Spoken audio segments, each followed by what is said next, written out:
Hello students, good morning to all of you. Welcome back to the business research methods class. And as you all know that yesterday I started this unit 2, very important unit as far as your entire decision making future is concerned, which is nothing but the probability. So yesterday we have discussed, isn't it, various concepts like about probability. Probability is nothing but the measure of uncertainty, and the three forms of expressing the probability answer. What is that? The first one is a ratio form, the second one is the percentage form, and the third one is called the decimal form, isn't it? So in all these three forms, in any one of the form you can express the answer, but most of the times mathematical people prefer to express the answer in terms of ratio form. The people, most of them taking decisions in the business field, prefers to express the probability answer in terms of the percentage. Yesterday we discussed a few very important definitions, like what is that, the random experiment, and also what we discussed about the other definitions: trial, event, mutually exclusive events. Okay. Next, equally likely events, independent dependent events.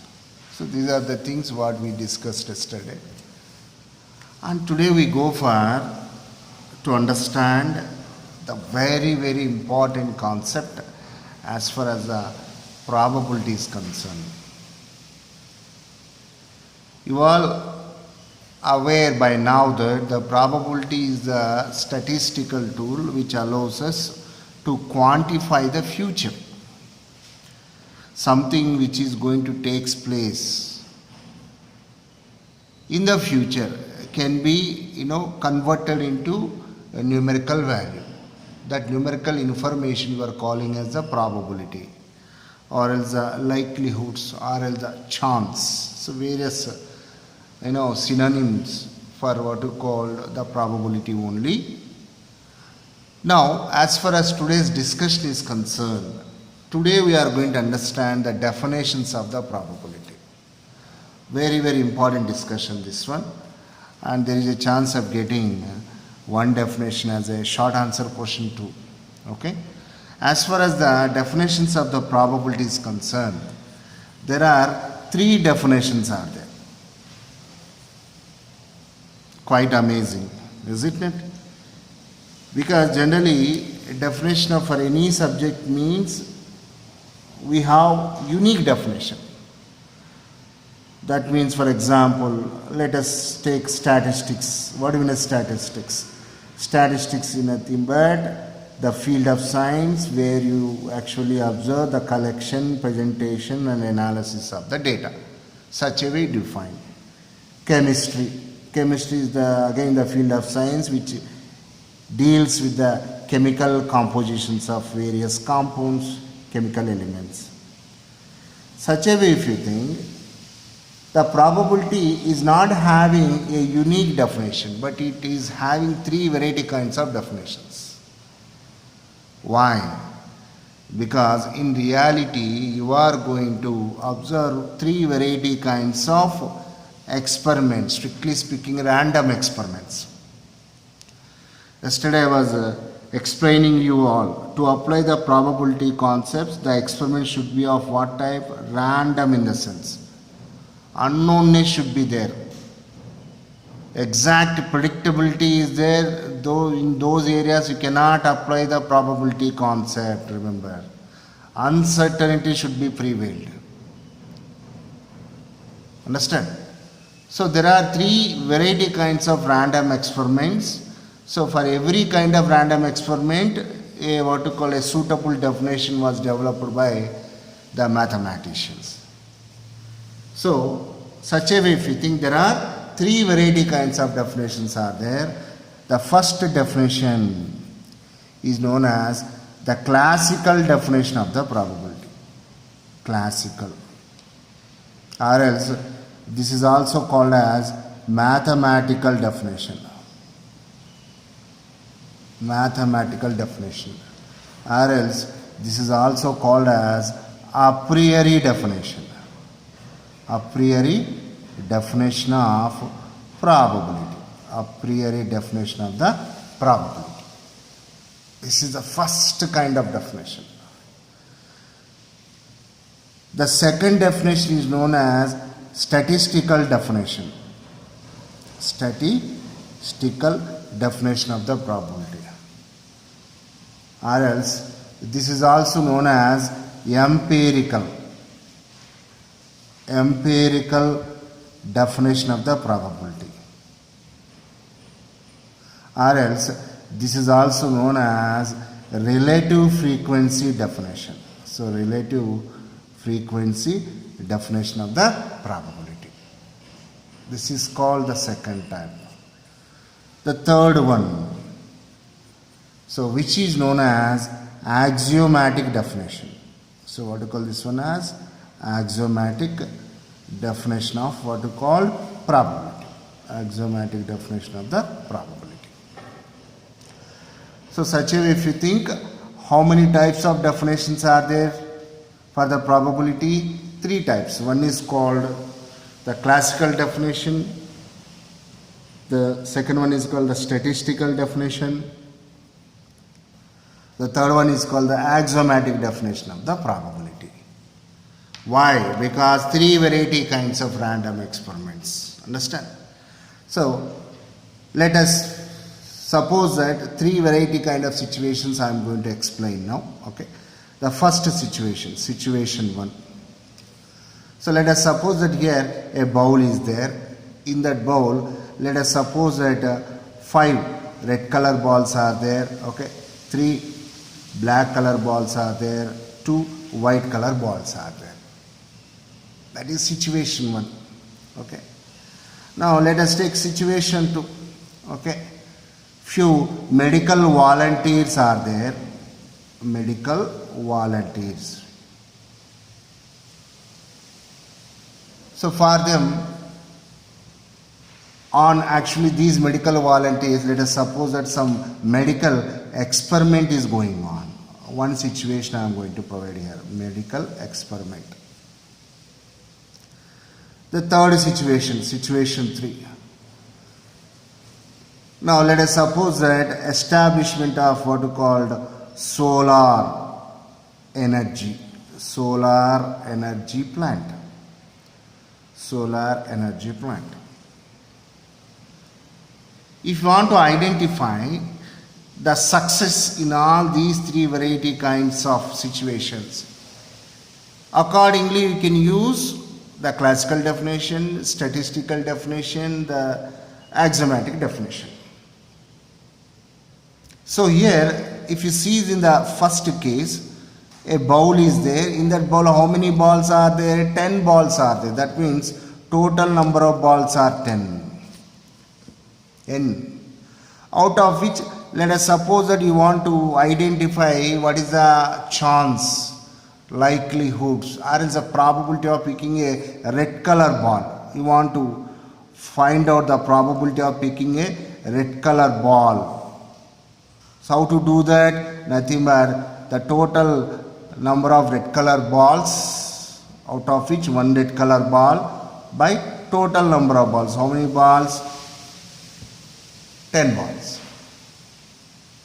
So what do you call this? This is called the application of the classical definition. What do you mean by the above value? What do you mean by this below value? We are going to discuss from now. Same way, if you see the next situation, let us suppose that here 100 medical volunteers are there. How many? 100 medical volunteers. In all these medical volunteers, let us suppose that a newly developed COVID vaccination experiment is going on. How far that COVID vaccine is going to be effective. That means M is nothing but how many of them going to be really affected by injecting with that what you call vaccination. Now let us come to the situation 3. In situation 3, solar energy plant. As you all know very well that the solar energy itself upcoming technology. Previously you find very what you call few number of industrialists actually who established these kinds of plants. That means N is unknown, and how many of these plants were actually successful? M is also unknown. Both are unknown. Question mark. M is unknown, N is unknown. In such a case, what you are going to apply? Axiomatic definition. See, what I am trying to explain to you, why actually the probability has got 3 variety kinds of definitions. In real life, we are going to face 3 variety kinds of situations like this. In one situation, N is known, M is also known. Like what you call picking a ball, picking a wanted color ball from what you call bag of balls, from bowl of balls. In the second situation, what is there? Might we know the N value? How many medical volunteers are there? 100. But out of them, how many of them really going to affect with that COVID vaccination? We are unknown. In the third situation, both N and M, both are unknown. So based upon the situation, we need to apply that particular definition. Definition in the sense formula. That what you call particular probability formula we need to apply. So these are the 3 very important what you called situations which makes you clear why the probability has got 3 variety kinds of definitions. So what are those definitions? One is called the classical approach, classical formula. The next one is the statistical formula. The third one is called the axiomatic way of identification of the probability. Is that clear? Now we go for to define actually what do you mean by classical definition of the probability in exact terms. Now I am going to define the classical definition or as a mathematical definition or as a priori definition of the probability. Classical or else a priori means very old definition. Prior means before. Mathematical means through mathematical way we are defining this definition. Hence these 3 variety kinds of names are there. What is the definition? Let us suppose that a random experiment has been conducting for how many times? N times. That means N trials are there. Out of which M of the events are favorable for any what you call wanted event, what you call, let us suppose A. Then the probability of that event is denoted by like this. P, within the bracket you have to write A. You should not read P of A. What you have to read? You have to read this one as a probability of A. Probability of A, which is nothing but how many times that experiment has been conducted. Nothing but the total number of trials. Total number of trials. What are the favorable events? Favorable number of events are cases. Favorable number of events are cases. Then what is the formula is going to be here? So how many times actual experiment has been repeated? N trials, that is N. Out of which how many of them favorable? M. That's all. This is the simple ratio form, you see. Magical formula. Now all of you remember that in all this entire MBA course we are using only classical definition. Need not to worry about statistical definition or else axiomatic definition. We are using only classical definition. Whenever a problem is given to you, identify total number of times repeated that experiment and identify what are the favorable things, what to call, and take the ratio of that. You will get the probability of that particular event. So the probability sometimes can also be represented by means of small p like this. Small p like this. Okay. Now we are going to develop a relationship, very, very important relationship. As you all know that, what is that relationship? Always the probability of any event lies between 0 to 1. This is a very, very important fact. That means the answers whatever you calculate, that always should be between 0 to 1. If more than 1, if you get a probability answer, yours is the wrong answer. If you get the negative value as your probability answer, that is going to be wrong. So what to call this? The limits of the probability. So what to call this? The limits of the probability. Now we are going to define the limits of the probability. How to calculate the limits of the probability. Okay. Now for that, let us understand one simple example. Again, yesterday I was telling few basic experiments are there, like coin tossing, die throwing, okay, picking a card from pack of cards, selection of a wanted color ball from bowl of balls. These are all few fundamental experiments which allows us to understand the probability concepts better way. After that, we are going to generalize this information to real life. Now, let us suppose that here a bowl is there. Okay. In this bowl, different color balls are there. Let us take for example 5 red color balls are there and 4 green color balls are there. Okay. 1 white color ball is there. Now let us suppose that you want to pick 1 green color ball.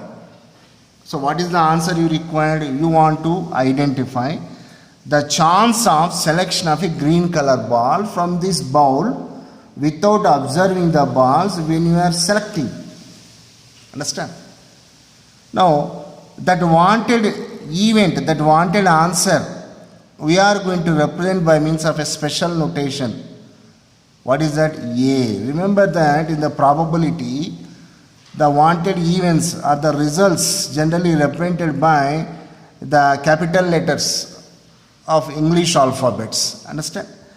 Now what is required answer here? You want to pick 1 green color ball. So that probability we are going to represent by means of like this, probability of A. So which is nothing but, okay. What is the formula? Classical definition, m by n. Now that is equal to. Now what is m here? M represents how many green color balls are there from which actually you want to select 1 green color ball. Because obviously a green color ball can be selected from a green color ball only. You cannot convert a red color into green color and again after going for drawing that. So possibilities only you need to think. You should not think extraordinarily while applying the probability concepts. So a green color ball can be selected from the green color balls only. That means what is the m value is going to be? M means green color ball. So from 4 green color balls you can pick 1 green color ball. So that selection, permutations, combinations, we will discuss after that. What do you mean by all this? How to write 4C1? Whole divided by, okay. But this 1 ball you are picking from all the balls. How many total balls are there? So 5 plus 1 plus 4, nothing but 10 total balls are there. That is nothing but what? 10C1. So 4C1 is nothing but again 4 by 10, that is okay. But writing in this format is very, very important. Now what is m here? 4, that is 4C1. What is n here? Total number of events, 10 balls are there, that is 10. Okay. Now, let us suppose that this event I am going to represent by means of a special notation small p. I already told you the probability can also be represented by small p. Now what we are doing, actually we are going to identify the limits of the probability. How to prove that the probability is going to lie between 0 to 1. Now we got okay, the probability of selection of a green color ball. Let us suppose that now we want to calculate the probability of any other ball that should not be a green color ball. Either that might be a red color ball or white color ball, but we don't want to select this time the green color ball. Then how to write? That information is quite opposite to this event. That opposite event, how do you represent in terms of set theory? A bar. Probability of A bar. Is it? That is probability of A bar. What do you know probability of A bar? You should convert the symbols into terminology, then only you will understand the subject. The beauty of the mathematical language is that only a simple notation which gives you volumes of information. So probability of A bar is equal to, what do you mean A bar here, which is not a green color bar. How many chances are there? Nothing but total balls, 10 balls are there. Out of 10, how many green color balls are there? 4. If you remove all those 4 green color balls, the remaining balls are going to be non-green color balls. That might be a red or white. We don't want to understand that. Okay. Now how to put that information? Total number of balls. Same way for this also. How to write the probability? M represents green color balls. Then non-green color balls are going to be how? Nothing but the total of all the balls minus only the green color balls. So how to put here the total of the balls? Nothing but the 10 balls. From the 10 balls, how many green color balls are there? That is going to be the 4 by again 10 balls. Now how much you will get? 10 minus 4? Nothing but by 6 by 10. So which we are going to represent by means of small q. Be careful. So here I am trying to introduce the special symbols P and Q, because from now onwards you are going to use these symbols very, very frequently, P and Q. What is P? Happening of the event. What is Q? Non-happening of the event. That means opposite to the P. Getting my point? All this information now I am putting into the what you call symbolic language. All of you carefully observe. Same thing I am putting in terms of the symbols. So accordingly we know that. So what we know? Probability of A, that we are going to represent by P. So what is that formula we have used? M by N. Up to this we know. Okay. Now, then the probability of A bar, what it becomes? That means non-happening of A, opposite to A. So which is nothing but the probability of A bar. How do you represent that one? Q, by means of Q. Nothing but, how do you get the total number minus the favorable ways for happening this. So what is the total number here? N. Okay. Minus. Okay. So what is here? Nothing but M. Whole divided by. Okay. Now what do you get? The total number of things? N. Okay. So here these are the two variety kinds of probabilities. The P is nothing but the probability of happening of the event. You call that one as the probability of success. Same here, the Q is nothing but the probability of non-happening of the A, that is opposite A. How to represent that? A bar. What do you call this? Probability of failure. So what is the probability of failure? Which is nothing but n minus m by n. So this, if you want, you can simplify. Partial fractions, mathematical technique is there.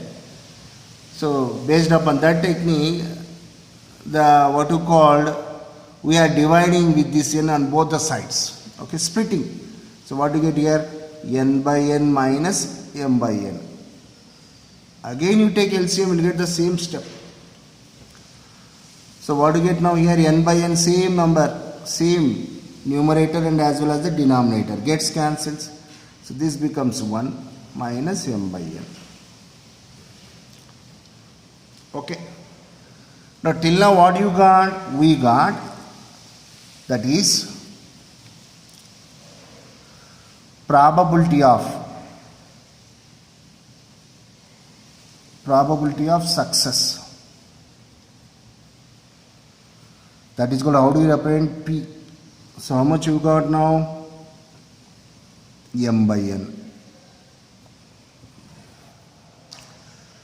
Same way, probability of failure. What is the standard notation? Q. So how much you got now? 1 minus m by n. So these are the things we have derived. Be careful. Now what we do? We want to find out the total probability, success probability and as well as the failure probability. Now what you are going to get? Total probability means adding success probability and as well as the failure probability. So how to get now? I am adding these two. So what to get? Probability of success probability, that is small letter p plus small letter q, that is equal to, when you are adding, you need to add these two also. So now what do you get here? M by n, okay, plus, what is the q value here? 1 minus m by n, 1 minus m by n. Okay. Now what happens? That is equal to m by n. Multiply with plus into 1, what do you get here? As it is, plus into minus, minus m by n. So this is plus, this is minus, gets cancels. And finally, what you are going to get? 1. This is very, very important conclusion. Therefore, so always in any situation, the total of all success plus the total of all failure is always equal to 1. That is the highest probability. So that means through this discussion we came to know what is the highest probability. Then how do you find the lowest probability as 0? Logically, if you think, if anything is not happening, numerically how do you denote that information? By using that what you call 0. Understand? Hence, so through this discussion, what you can say here, always the probability lies between what you call 0 to 1. This is most important. Now from this sign, you can derive few relations also. Because in the next coming sessions, you are going to discuss about binomial distribution, Poisson distribution. Few advanced concepts are there. We are going to use this concept. So from this, how do you get, if you want only P, you take this Q that side. That's it. 1 minus of Q. One relation. Very, very standard relation. That means whenever Q is given, if you want to get P, nothing but 1 minus Q, you will get that. Okay. Same way, what is that one more relation? Same way, if you want to get Q, how do you get? 1 minus p. This is one more relation. These are the different relations. Okay. But one more very important information I am going to provide now. Let us suppose in any situation p is equal to exactly 0. You call such situation or such kind of events are impossible events. Impossible events. This is a very standard competitive exam bit. Okay. What is a impossible event example? Sun rising in the west. Will it be possible? Flying human beings in the sky. Never possible. Human beings becoming immortals. Mortal means having death. Immortal means no death. Will it be possible? Such a kind of events, how do we denote? 0. Let us suppose that p is equal to 1. You call this or as certain events. Certain events. So how do you represent in terms of probability value the certain events? 1. What are the best examples for certain events? Always sun rises in the east. No change in that. After every day, night follows. Certain event. Okay. When p is equal to 0, indirectly how you can represent this one? In terms of what you call q also, you can represent. Okay.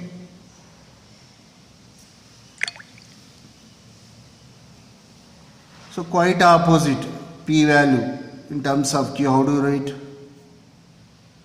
Same way for p is equal to 1. What is the quite opposite value going to be? 0. Okay. So this is what do you mean by the limits of the probability. So overall way, what you can write here, this is very important conclusion. So always probability of success lies between 0 to 1. Same way always probability of failure also lies between 0 to 1. Or always probability of any event generally, which is also lies between 0 to 1. Overall way, what you have to understand? The probability answer should exist between only 0 to 1 only. Okay. So let us suppose that probability of A is equal to -2 in any problem. So your answer is wrong, because that is not what you call within this range.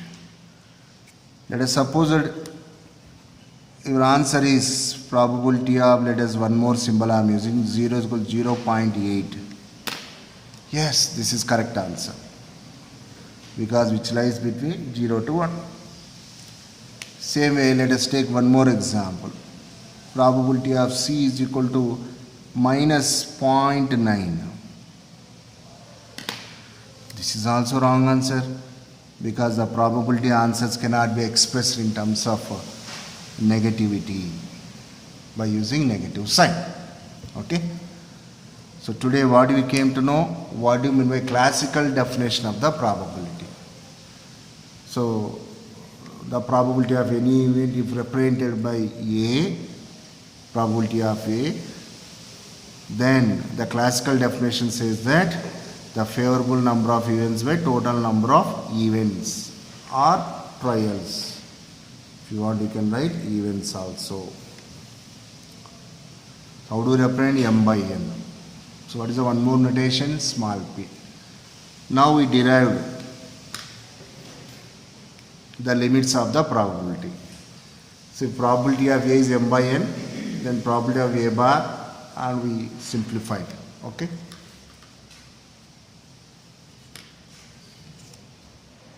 In the next class, we are going to understand about the statistical definition as well as the axiomatic definitions. Careful, regularly you need to follow these sessions. Okay, I am signing off. Thank you so much.